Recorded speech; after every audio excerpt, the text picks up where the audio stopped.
The biggest limitation right now are transaction costs, right? And because of that, it actually reduces, it puts a lid on the number of actual transactions.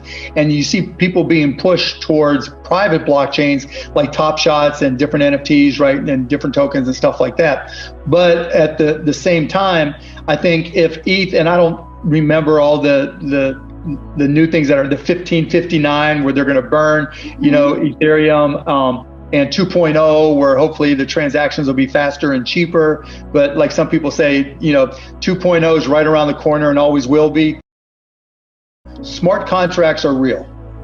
And smart contracts on blockchain remind me of the early days of the internet, when people realized that there is a network effect, and that with just HTML and then some basic JavaScript, you could do a whole lot of business and create a whole lot of new businesses. So there were companies that only sold books in bookstores, and then Amazon came around. There were only radio and television, and then AudioNet, putting audio and video as broadcast.com came along, and now streaming's ubiquitous.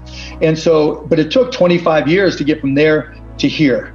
And so we're right at that point right now where smart contracts in particular on top of blockchain allow people to take anything that's digital and turn it into a product and sell it. But what's really changed everything, I think, in terms of the smart contracts is the fact that it's becoming friction-free banking, where it's easier, even though you have to over collateralize, it's easier to borrow in seconds. Yeah. Even again, still, I guess it depends on where else you'd be borrowing, but still relatively high transaction costs. But still, if you've got $200 in Ether or Bitcoin and you want to wrap it, and then you want to borrow $100 at 2.3%, it takes you 15 seconds, right? And that's incredible. I'll wait for a little pullback on Ethereum since it's had a run up. But I just bought some Aave yesterday. Nice. And so right before it's run up. So I've been buying Aave for a while. But I'd say if I'm going to buy new stuff, that's probably a better way to answer it. I'd buy Ethereum on a pullback before I'd buy Bitcoin. And so when Bitcoin pulled back to 30,000, I didn't buy more. When Ethereum pulled back to 1,000, I did buy more. And if it did that again, I would buy more, because for the very reasons we discussed. I think Ethereum is going up and up and up and up because that's the easiest way to yield farm. Bitcoin is not an easy way to yield farm for most people, right? You've got to do your swaps and but Ethereum is easy. And, and that's become the currency for all your swaps or most swaps, right? And it's become the currency for a lot of, smart contracts. And so people are seeing that. And as more people are coming in, I think that's why, I've owned a lot of Ethereum since they started doing smart contracts for, over 3 years, whatever it's been. Maybe I don't know all the dates but anyways.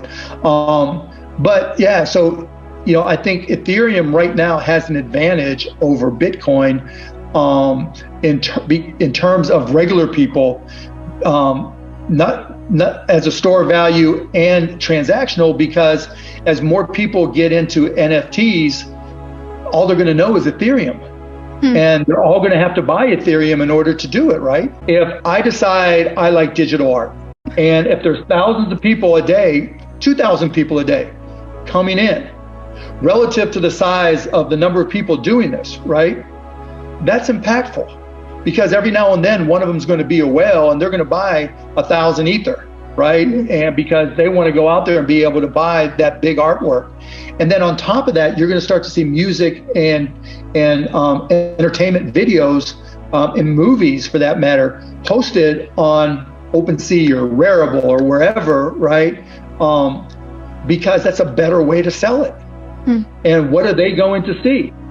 And what are they going to have to do if they want to do their own store? They're going to have to spend their $500 or $600 in Ethereum, right? Half an ETH just to be able to play the game. There's nothing in this ecosystem that says you have to buy Bitcoin first in order to transact or do something within DeFi or within any of the digital goods marketplace, right? that's, kind of a unique environment, and that's bringing people in, but that's getting them excited about digital goods. There are moments there, right? And so, I buy all the moments for Dallas Mavericks. At least I'll have one for every player on the Dallas Mavericks that's available, right? Mm-hmm. Just so I can learn it. And, so you go to Crypto Slam and you get to see the number of customers and you get to see the number of users, and you see that number creeping up. And those people are becoming more and more comfortable with buying and selling digital goods. And look, NBA Top Shot's going through a whole lot of grief right now, just in terms of being able to keep up with the volume. And a lot of them are, right? Because blockchain doesn't scale great for some of these applications in terms of the user interface and the UX.